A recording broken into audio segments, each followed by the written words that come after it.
Good afternoon. We are Group 7, and today we'll be presenting our Paperclip project. We will talk about the trades we made this semester and the tactics and theories we implemented to get those items. As a group, we combined for a total of 9 trades. All of us kept in contact through GroupMe and had personal meetings throughout the time we had to conduct a project. We always made sure everyone in our group members agreed on each trades and made decisions together.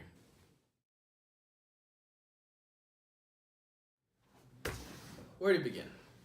In our first meeting, we decided that we should try and create a final goal so we weren't flying blindly. Unfortunately, we couldn't think of what our big ticket items should be, so we decided to see which items sold best on eBay. Based on what we saw, we decided to try and focus on handbags, watches, and Fitbits. Initially, we thought it might be difficult to make trades if we only had one paperclip with one person, so our first move was to trade one paperclip for 3. That way, we had the ability to trade more readily on an individual basis while still consulting the group. Now we're going to talk about some of the tactics we used during our negotiations. So Natasha, tell me, what did you use during your negotiation? Well, one of the main tactics we used was creating value through a shared identity. We reached out to our friends and various extended family members on multiple social media platforms, and we talked about the project every chance we got. We got lucky at first and got a few trades quickly, but after that, we had to work a little harder. The shared identity made negotiations run a little smoother though, because we already had a good rapport with the people. They had a relationship with us that made them want us to succeed just as much as they wanted to trade with us. The uncertainty factor was also eliminated because they knew who they were dealing with already. So the shared identity seemed to be a tactic that really worked in our favor. But you know what ended up being one of our most useful maneuvers was that of the post-settlement settlement. So one of the negotiations I was doing, I negotiated a trade with a coworker of mine that was moving to a different state.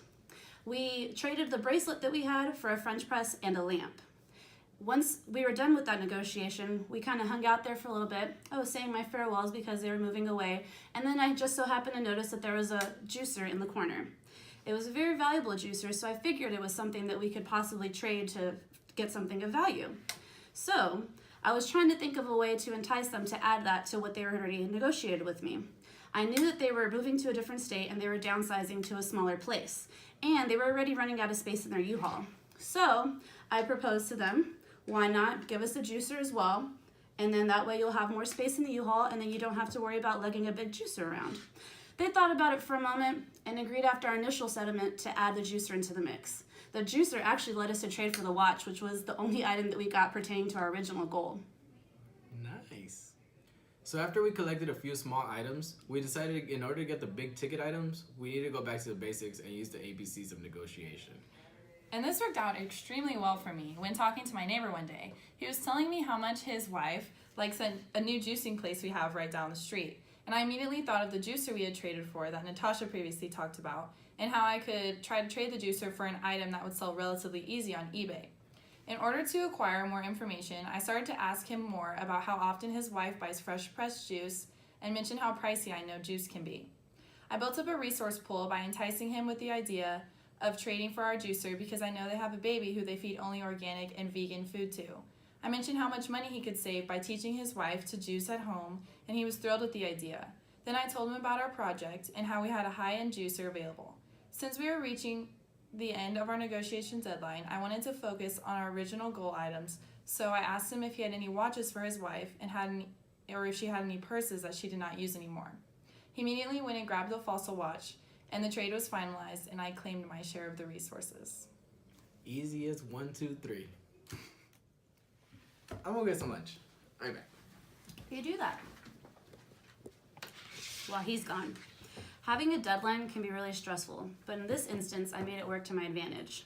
I reached out to another friend who was getting ready to move out of her apartment to see if she had anything of value that we could trade for. The items we had available at this time were 2 GRE textbooks, 2 bottles of wine, a French press, and a lamp. As we walked through her apartment, she was telling me about how her cat recently broke her lamp, and ironically, the lamp that we had matched her furniture perfectly. When we got to her storage closet, I saw that she had a mini fridge there that she wasn't using. Knowing that she had to move out of her apartment in 3 days and that our trading deadline was in 2 days, I figured I could make a trade with her.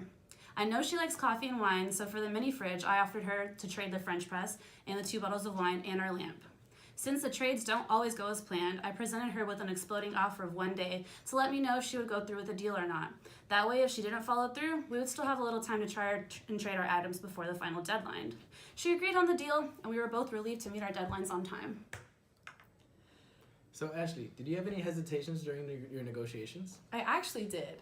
Because at one point, I had a trade being negotiated through one of my friends on Facebook for a pair of Kendra Scott earrings for our bracelet that we had. And I knew that these had value, but when I messaged my group, no one was responding quick enough, and I was given an exploding offer of having to decide on to trade with the earrings within an hour. I didn't want my group to dislike my decision to personally trade for the earrings without any of their approval, and so the hour passed and the negotiation was no longer available. I passed up these earrings because I was worried if I made the trade for them that in the end it would be all on me and it would be my fault that we had these earrings to begin with. I did not take the risk that would have held me solely responsible for the trade. Well, I'm glad you took us into consideration. Thank you.